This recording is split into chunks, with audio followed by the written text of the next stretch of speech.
আমি যখন ক্লাস 9-এ পড়ি তখন আমাকে ছেলেপক্ষ দেখতে আসছিল। তবে তারা সব কিছু জেনে শুনেই কিন্তু আমাকে দেখতে আসছিল। ছেলের মা আমাকে দেখে পছন্দ করেছিল বলেই আবার ছেলেকে নিয়ে দেখতে আসে। তো ছেলে আমাকে কেন পছন্দ করেনি জানেন? আমি কালো বলে।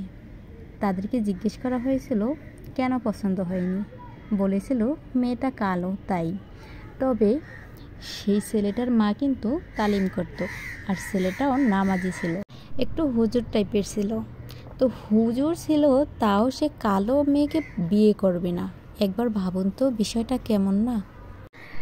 তবে আমি তখন ছোট ছিলাম বলে তেমন কিছু বুঝতাম না। তবে বিয়ে কি জিনিস সেটাই আমি তখন বুঝি নেই।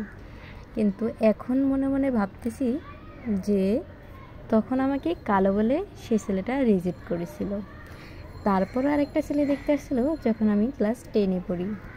আমার পরীক্ষা ছিল ফাইনাল পরীক্ষা। এর মধ্যেই তারা আমাকে দেখতে আসে। যেদিন আমার ফাইনাল পরীক্ষা ছিল তার আগের দিন তারা আমাকে দেখতে আসছিল।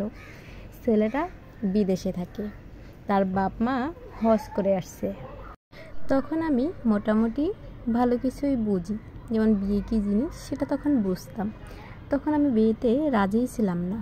বাবা মাকে বলেছিলাম যে আমাকে যদি বিয়ে দেওয়া হয় তাহলে আমি পরীক্ষাটাই দিব না। আর ছেলের পক্ষ আমাদের কেমন যেন একটু আত্মীয় হইতো। তো তারা আমাকে দেখতে আসে।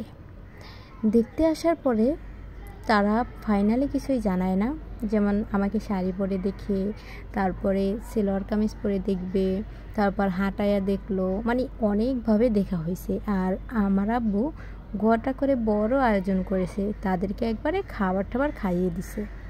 কিন্তু তারা কোনো ফাইনাল রেজাল্টই জানায়নি। তারা চলে যাচ্ছে, আব্বুকে বলেও যাচ্ছে না যে তারা দেখতে যাবে কি না বা কিছু, এরকম কিছুই বলে না। তো তারা চলে যাওয়ার পরে আমাকে বলতেছে যে তুই পড়তে বস, কালকে তো তোর পরীক্ষা। তো আমি বলছি তোমরা যখন বিয়ে দিবা তাহলে কেন আমি পরীক্ষা দেব? আমি পরীক্ষা দেব না। পরে বলছে বিয়ে তো আর হয়ে যায়নি, তোর কাছ তুই পড়, কালকে পরীক্ষা দিতে যাবি। তো ফাইনালি আমি পড়তে বসলাম, পরীক্ষার প্রস্তুতি নিচ্ছিলাম। তো তারপরে কিছুদিন তারা অফ ছিল, কিছু বলে নেই। অন্য মানুষের কাছে বলছে যে আমাকে বিয়ে করে নিয়ে আমার কাছে ফোন দিবে না, তার বাবা মার কথা মতো চলতে হবে, মানে অনেক কিছু বলছে আর কি। তো সেই কথা নাই বললাম। তারপর তারা আব্বুকে বলে যে আব্বুরা যাইতে পারে দেখতে। তো আব্বু বলতেছে মেয়ে এখন পরীক্ষা দিতেছে, এখন আমরা যাব না। তার মানে আব্বু এখন আর রাজি নেই। প্রথমে আব্বু অনেক রাজি ছিল যে ওই জায়গায় বিয়ে দিবে, সেই জন্য। পরে জানতে পারে যে ছেলে অনেক কিপটা, আবার আমাদের সাথে খাপ খাইয়ে নিতে পারবে না, সেই জন্য আর কি বিয়েটা হয়নি। তারপরে যখন আবার আমাকে দেখতে আসে তখন আমার পরীক্ষা হয়ে গেছিলো। তারপর আমাকে দেখতে আসে আর সবাই পছন্দ করছে, কিন্তু ছেলেটা পছন্দ করছে শুধু এটার কারণে যে মেয়েটার চোখ দুটো বড় বড়। কিন্তু সেই বিয়েটাও আমি রাজি ছিলাম না।